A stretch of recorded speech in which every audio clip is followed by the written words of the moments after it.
A great win again. Well, a win. We maintained the unbeaten start to the championship season, beating QPR at St Mary's 2-1, winning at home for the first time since March, which was lovely.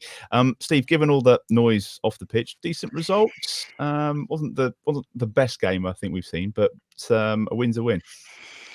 Yeah, as you say, a win's a win, and we got stumbled over the line somehow. I mean, QPR can feel probably slightly aggrieved that they've not taken at least something from that game, but ultimately the quality in the two boxes was the difference.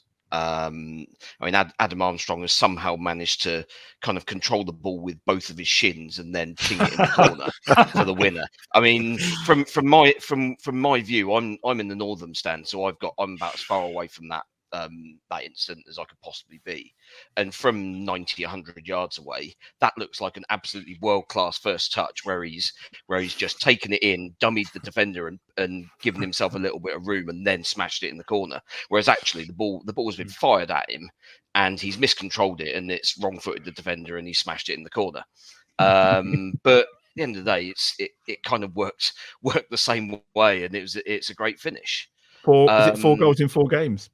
Yeah, I mean, at the end of the day, we knew that he's a proven goal scorer at championship level, and he is living up to that so far. So yep, all good.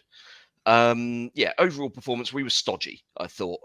There was a lot. That's a good word. That's a great way of summing up. There was a lot of part. It was one of those games that I think we were probably warned about by other fans of other championship clubs who had seen Russell Martin's Swansea team in the last 2 years, where a lot of the passing did seem to kind of be a little bit for passing's sake. We didn't really move QPR around too much. Part of that was because they defended so deep, and therefore they were there kind of wasn't really the space to do so. But there were times where we just didn't quite have the bravery to make the pass through the lines at times. There were a lot of good sort of little movements where players like Mara, second half when he was on, he quite often made a little dart into a space, quite a tight space, but a passable space between midfielders. But we weren't quite brave enough to play the pass for risk of giving it away. And that basically meant that QPR could kind of sit, and we were playing in front of them, and they were quite happy with that situation. And they looked to hit us on the break, and Manning and Walker-Peters were often caught ahead of the ball at times, and we were fortunate. I mean, especially second half, that their finishing wasn't up to scratch. Hit the bar, one hit straight at Bazunu right at the start of the second half. And the one right at the very end where I've no idea what the guy's trying to do in that situation. You're 8 yards out and there's nobody to pass to, and he's tried to knock it sideways. Just hit it. But yeah, so we got away with it to an extent. I mean, how much of that was kind of a little bit of confusion with the system where we had to move people about when Jack Stevens went off? You could probably credit a bit of that, but I don't think we looked especially organised beforehand, to be honest.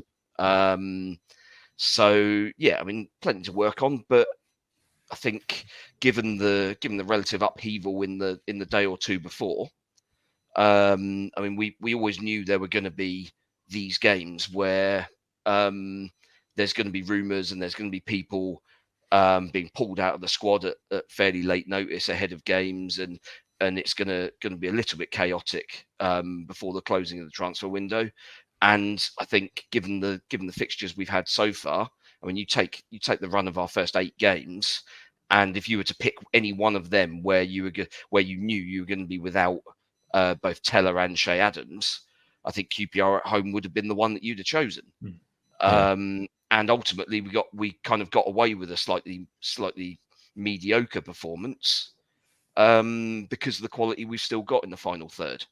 So yeah, I mean, I think ultimately, I mean, a bit of a cliche, but if you win when you're playing badly, you're not doing too much wrong. No, we'll look back on those points at the end of the season, hopefully, favourably. Glenn, I mean, Steve touched on it then, but both the goal scorers from last week were missing. Teller obviously having his medical. Che head not in the game or a lot of noise around him. For a rapidly depleting squad like ours, that had the potential to be an issue for a number of reasons, but they managed to pull together and get the result. Yeah, I mean, for every game we've played so far, the squad, the first 11 has probably been weaker every week, either through players leaving or, when Smallbone got injured, things like that. They will have practiced this week, probably until Thursday, probably with Teller and Adams in the team. And then on Friday, they probably had to throw all that out and push Adam Armstrong back up front. Where bizarrely, despite he's played his whole career there, all of a sudden he looks so much better when he's got a little bit of space. If he drops into that number 8 position, and I think that was part of the reason we were stodgy, because he was sort of playing up front against Steve Cook and the other centre half, and they're playing very deep. There was no space for him, so he was getting frustrated and trying to move into wide areas. So occasionally, when Adozie had the ball, there was like no one in the middle. And all this stuff. And in the first half in particular, it was only Adozie who looked like he had a way to go. Sam Ammo found it very difficult in his first start. Their left back was decent. So it's a world of, I think we alluded to this last week, it's a world of difference starting a game than it is to coming on with 20 minutes to go. So yeah, we were stodgy is exactly the word. Further disruption, obviously, with Stevens going off. Thought it was interesting that he brought on Downs instead of Bella-Kotchap, who was the obvious like-for-like replacement on the bench. But I was impressed with Downs. He's got a bit of personality about him, and I think he'll be a very good player for us. Just how they fit him and Shay Charles in the team is going to be an interesting one going forward. But Charles will probably be used as a centre half more often than not if the worst fears are confirmed about Jack's injury. So yeah, it was. Yeah, it was a game that we got done, and I think the players need to be applauded for getting it done, given the disruption that happened. And I'd like to say I thought Jan Bednarek had a really good game against because their centre forward was a handful, and he was tricky, wasn't he? First half. Well, he was that horrible combination of very quick and very strong. For a defender, that's a nightmare. And the way QPR were playing was basically 10 behind the ball, very deep. Hit it long to him and see what he could do. And there was one in the first half where I think Bednarek got caught out by his pace a little bit and was very, very lucky to get given a free kick over in the sort of right back area.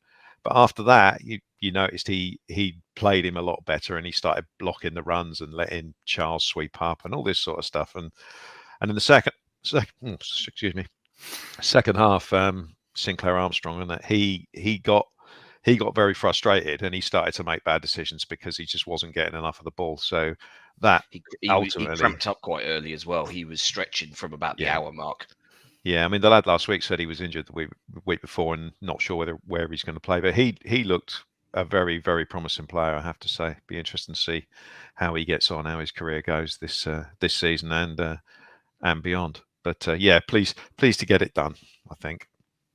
Do you agree, Alfie? I was thinking, mentally what that home win will do for the squad and the supporters, because it's been a while, and we were talking about the expectation that this was the game that we were going to finally win at home, and it was a bit touch and go for a bit, wasn't it? So to get it over the line, I think there was almost a bit of relief at the full-time whistle. I think we said that before Norwich as well, to be fair, because we didn't realise they'd be quite the package they are. But, Russell Marland says been quite interesting after the game. He thinks the players are still, he calls it tension, but he thinks they're pretty nervous playing at home, basically, because of how poorly it went last season. And just, I think there's some of them maybe feel that they just let everybody down, which, obviously to an extent, some of them did. So I think there is that, and they've got to try and get over that. But Russell was the right guy for that. What I would say is that he's absolutely right to point out the fact they've conceded, I think, 3 minutes after scoring, 2 minutes after scoring, and 2 minutes after scoring in 3 consecutive games. Which is not right, is it? You can't go into matches knowing that if you're going to score a goal. I know it's cliche that you're the most vulnerable, but 3 times in a row they've given up a lead, and they've managed to get it back each time, fortunately, or in Norwich case, not quite actually. So there's definitely things to work on, but I agree. I think it's just at this point, this is the last game where they're going to have this problem where you're going to have players pulling out 2 days before.